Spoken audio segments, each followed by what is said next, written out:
દુઃખની વાત છે, જેને ઘરે દીકરીઓને ખબર હોય કે આ પરિસ્થિતિ જેની ઘરે પેદા થાય તો શું થઈ શકે. દરેક સમાજના આગેવાનોએ ભેગા થઈ અને એક કમિટી રચવી જોઈ અને એમાં ખોડલધામને જ્યાં પણ ભાગ બનવું પડશે ત્યાં અમે પહેલ કરશું.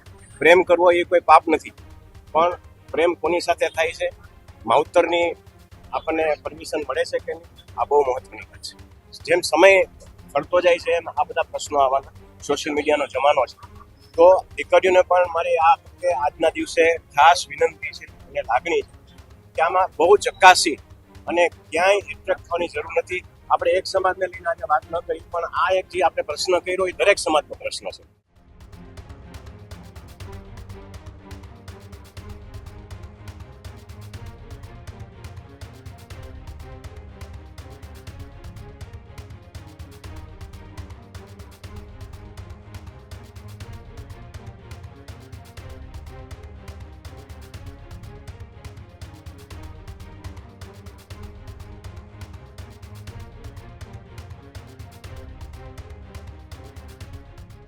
ખોડલધામના ચેરમેન નરેશ પટેલનો આજે જન્મદિવસ છે.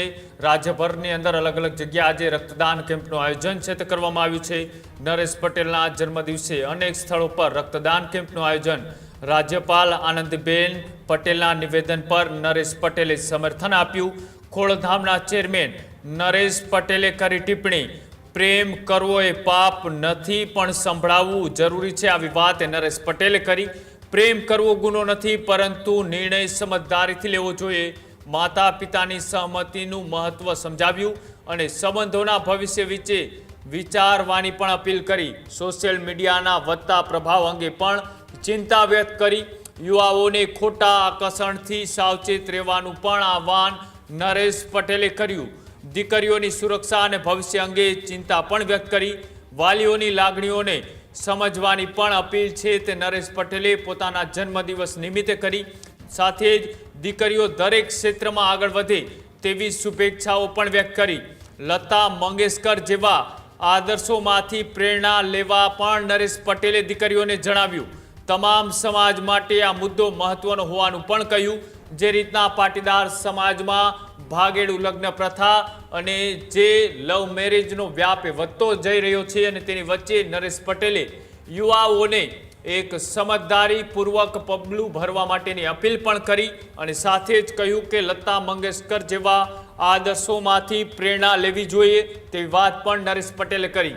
નરેશ પટેલે આજે ફરી એક વખત જે પાટીદાર સમાજની લાંબા સમયથી આ માંગ છે, લડત છે, તેને વચ્ચે તેઓએ આજે એક મહત્વપૂર્ણ નિવેદન આપ્યું છે. થોડા દિવસ પહેલા એ આનંદીબેન પટેલ કે જેઓએ પણ આ જ મામલે નિવેદન આપ્યું હતું અને તેના જ સમર્થનમાં નરેશ પટેલે આજે પાટીદાર સમાજના યુવાઓ અને સાથે સાથે દીકરીઓને ખાસ એક અપીલ કરી છે અને અપીલ કરતા તેઓએ શું કહ્યું આવો જોઈએ. મારા જન્મદિવસ નિમિત્તે વર્ષોથી ચાલતી પરંપરાનો આજે એક અનેરો દિવસ છે. ગુજરાત અને ગુજરાત બહાર 75 બ્લડ કેમ્પના આયોજન થયા છે.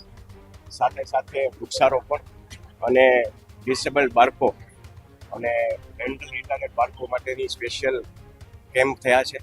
આ બદલ જે ભાઈઓ બહેનોએ આમાં આ જહેમત ઉઠાવી છે એ બદલ હું ખૂબ ખૂબ આભાર માનું છું.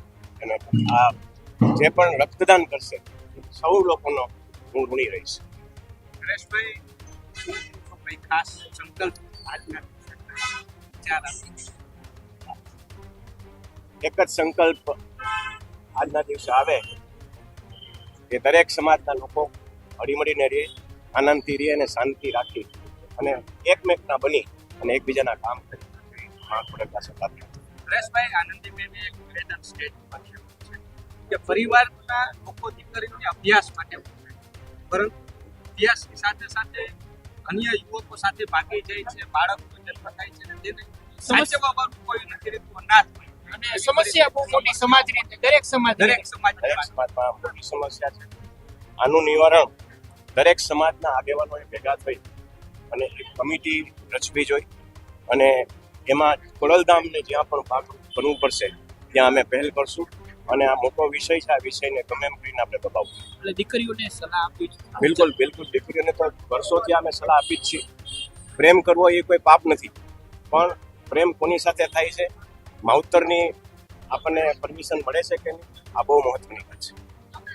નરેશભાઈ, દીકરીઓ જે પ્રેમની વાત આવે છે, એક આંતરિક ખોટી રીતના આંતરિક લાગણીઓમાં તણાઈ જાય છે. ખોટી લાગણીઓમાં ફસાઈ જતી હોય એવી કિસ્સાઓ છે. સમય ફરતા જેમ સમય ફરતો જાય છે એમ આ બધા પ્રશ્નો આવવાના. સોશિયલ મીડિયાનો જમાનો છે. દીકરીઓ કાચી ઉંમરની હોય, ગમે રીતે એટ્રેક્ટ થતી હોય અને આમાં ક્યાંક ઘણી જગ્યાએ ફસાતી હોય. તો દીકરીઓને પણ મારી આ વખતે આજના દિવસે ખાસ વિનંતી છે અને લાગણી છે કે આમાં બહુ ચકાસી અને ક્યાંય એટ્રેક્ટ થવાની જરૂર નથી. પ્રભુ પર ભરોસો રાખવો, ભગવાન ઉપર ભરોસો રાખવો. જે આપણને મળવાનું છે અહીંથી કોઈ છીનવી નથી જવાનું. એટલે કોઈ જાતનું એટ્રેક્શન ન થાય અને દીકરીઓ વ્યવસ્થિત રીતે માવતરનું માની અને આગળ વધે એવી આટલી વિનંતી. એક તમે પણ એક પિતા છો, ક્યારે કોઈ પિતા કે માતા એવું વિચાર કે દીકરીને નમતું મળે, દીકરીઓ જે રીતના પગલા ભરી રહી છે, તમારું શું? બહુ દુઃખની વાત છે. જેને ઘરે દીકરી હોય ને ખબર હોય કે આ પરિસ્થિતિ જેની ઘરે પેદા થાય તો શું થઈ શકે. એટલે દીકરીઓને ફરીથી મા બાપ તો ઈચ્છતા જ હોય કે એની દીકરી બહુ સારા ઘરે જાય, સારી જગ્યાએ પ્રસ્થાપિત થાય, પણ જ્યારે આવા પ્રશ્નો ત્યારે દુઃખની વાત છે. દીકરીઓને ફરીથી અપીલ અને વિનંતી કરું છું કે એટ્રેક્શનમાં ન આવી અને સાચા પગલે સાચા રસ્તે. જે સિંગર દીકરીઓ છે તેને લઈને પણ ઘણા વિવાદ છે. કારણ કે દીકરીઓ સિંગર ના બની પણ ત્યાં સમાજ અને સોશિયલ મીડિયા મોટા થઈ ગયા છે. દરેક સમાજના આગેવાનો ઘણી બધી વાતો કરે છે. આપણે એક સમાજને લઈને આજે વાત ન કરી, પણ આ એક જે આપણે પ્રશ્ન કર્યો એ દરેક સમાજનો પ્રશ્ન છે. અને આ ફરીથી હું કહીશ કે દીકરીઓને પૂરેપૂરો અધિકાર છે બધું કરવાનો. સિંગર પણ બની શકે છે અને કોઈ પણ ક્ષેત્રે આગળ વધી શકે છે, પણ એને કેટલો એને હદમાં રહેવું એ એના માટે. એક સિંગર બન્યા પછી એક જવાબદારી હોય છે, કારણ કે એ પ્રેરણા આપતી હોય છે. જો એવું જ કરે તો અન્ય દીકરીઓ પણ ક્યાંક હું એવું માનીશ કે આ ભારત વર્ષની અંદર સૌથી મોટા ગાયિકા કોઈ હોય તો એ લતા મંગેશકર હતા. એ પણ એક દીકરી જ હતા એક જમાને. લતા મંગેશકરને પ્રેરણા રાખી અને દીકરીઓને આગળ.